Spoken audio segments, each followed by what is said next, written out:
திருவள்ளூர் மாவட்டம் பொன்னேரி அருகே தனியார் தொழிற்சாலையில் நிர்வாகத்தை கண்டித்து 48வது நாளாக நடைபெற்ற போராட்டத்தில் தொழிலாளர்களின் குடும்பத்தினரும் கலந்து கொண்டனர். இருளிப்பட்டில் செயல்பட்டு வரும் தனியார் தொழிற்சாலையில் சங்கம் அமைத்த தொழிலாளர்களை சஸ்பெண்ட் செய்து அவர்களுக்கு நெருக்கடி கொடுத்ததாக கூறப்படுகிறது. இதனை கண்டித்து 48 நாட்களாக தொடர் போராட்டம் நடைபெற்று வரும் நிலையில் கைக்குழந்தைகள், பள்ளி மாணவர்கள், பெண்கள் என குடும்பத்தினரும் கலந்து கொண்டு முழக்கம் எழுப்பினர்.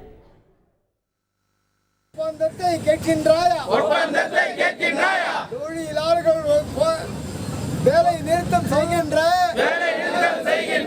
தொழிலாளர் கோரிக்கைகள்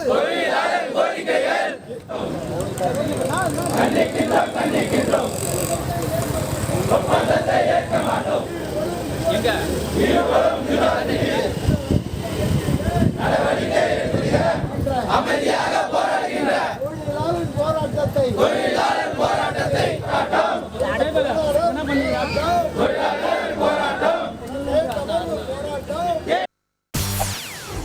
செய்திகளை உடனுக்குடன் தெரிந்து கொள்ள உடனே சப்ஸ்கிரைப் பண்ணுங்க.